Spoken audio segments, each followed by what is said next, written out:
every once in a while, like a crackhead would come up to the car and look in the window. It was like Jurassic Park, and she'd be looking on the car. Hey, get out of here, cracky. That baby was still standing there, man. Then I started feeling bad again. Yeah, weed make you feel guilty sometimes. You know. Man, what is wrong with me, man? I have just bought weed from an infant. I can't condone this kind of behavior. What am I thinking? I can't let the fear ruin my morals. Gotta do something.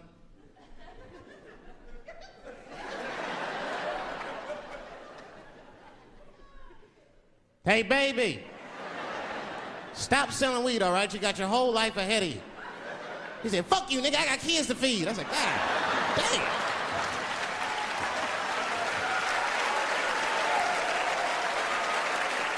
Sad. And just at that very moment, one of the crackheads was running across the street and got hit by a car. I know it was a hit and run.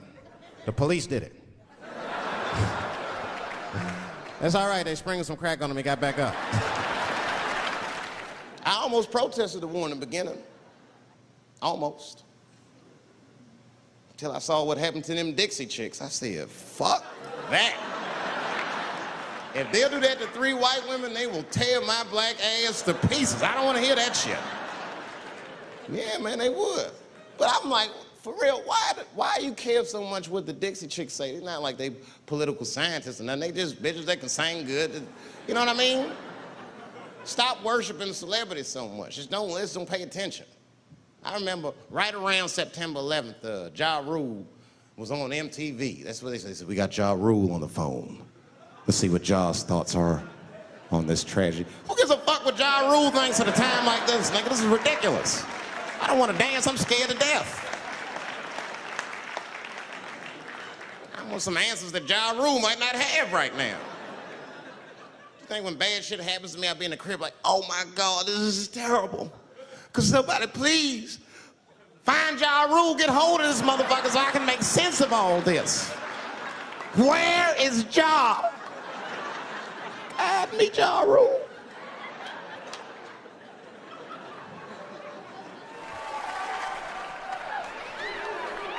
Yeah, I be seeing that kind of shit, man. It's what it is. They use the TV to program us from a young age. You ever watch like a cartoon that you used to watch when you were little as an adult? That shit is wild shit. Some wild shit. I mean, like I was with my nephew. We sitting there, we watching Pepe Le Pew, and I say to my nephew, I say, now pay attention to this guy because he's funny. I used to watch him when I was little.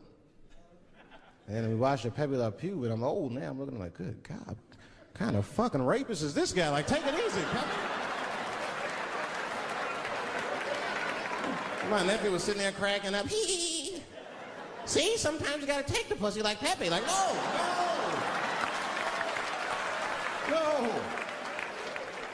I had to turn the channel real quick. I turned on Sesame Street. I said, oh, Sesame Street, this is much better because now he'll learn how to count and spell. But now I'm watching it as an adult and I realize Sesame Street teaches kids other things. It teaches kids how to judge people and label people. That's right. They got a character on there named Oscar. They treat this guy like shit the entire show. They judge him right in his face. Oscar, you are so mean. Isn't it, kids? Yeah, Oscar. You're a grouch. It's like, bitch, I live in a fucking trash can. I'm the poorest motherfucker on Sesame Street. Nobody's helping me. Then you wonder why your kids grow up and step over homeless people. Get it together, grouch. Get a job, grouch. So don't even tell me how to get to Sesame Street. That is a terrible place. I wouldn't go there if I knew the way. Who would want to live in a neighborhood like that? Fucking 6-foot pigeons walking around. And an elephant that's a junkie. Hi, bird. Yeah, that's right, Snuffy. Hi, bird, I'm sick. I need some smack, bird.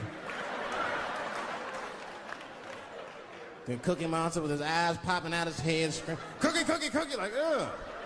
What kind of cookies are you talking about? Chocolate chips don't do that to people. And then they had the nerve to put a pimp on there. They didn't come out and say he's a pimp, but I know a pimp when I see one. They called him the Count.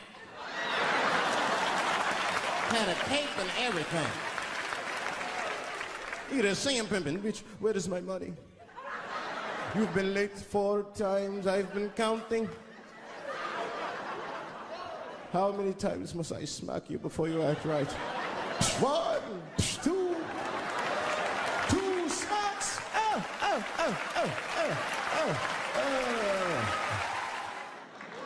That's what I'm waiting for, because the timing of this Michael Jackson shit is what makes me doubt it. Every time there's wars going out of control, or the economy gets bad, or something is wrong with the world at large, it's always these moments in history that Michael Jackson will coincidentally jerk off a kid. This is getting a little ridiculous. Like, are you planning this shit? Do you have meetings? Michael, thank you for coming. As you know, Michael, the war has not been going as well as we expected. There's been a lot of hiccups, and the public is asking us a lot of questions, of course. And, well, Michael, there's no nice way to say this, and all I know how to do is be direct, so let me just be direct. We're gonna need you to jerk off another child, Mike. I'm sorry. I am sorry. But it would really help out. Or maybe he did it. Who knows? Who knows? That's the thing. That's what I wanted to say. Who knows? Who the fuck knows? Mike, God, and this little boy know. That's about it. That's about it.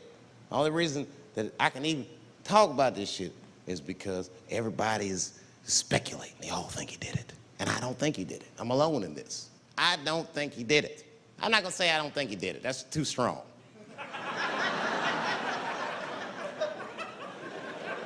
Let me just say I am reserving judgment until all the facts come out.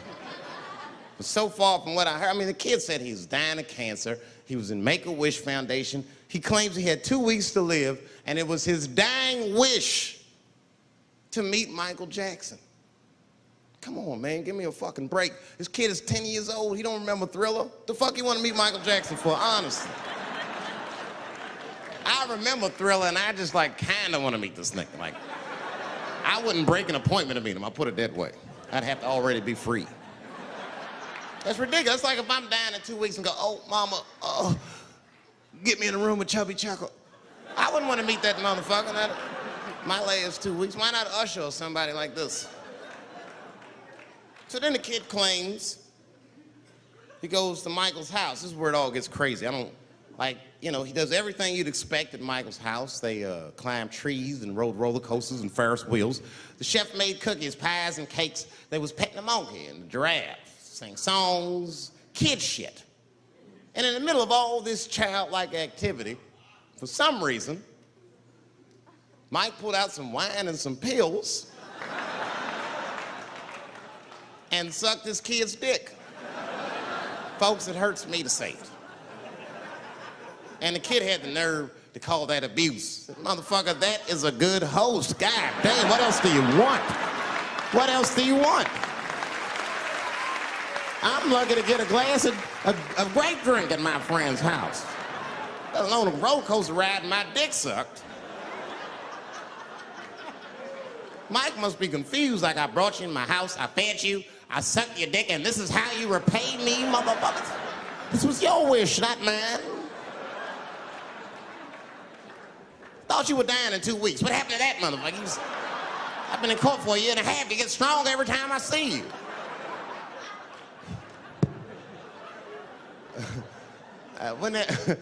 This is fucked up. I shouldn't even say this fuck. Wouldn't it be some ironic shit if they found out through this case that the cure for cancer was Michael Jackson sucking your dick somehow? Like if Mike had powers like Green Mile and all the kids like, please, Mike, suck our dicks. Never again. He didn't appreciate it. Can we at least study your saliva? Please, Mike.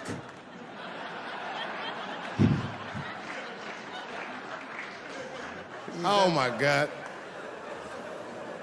But there's a more important reason that I would stop doing comedy right now. And this reason is the real reason that's been percolating, and it really is the crowd, not you.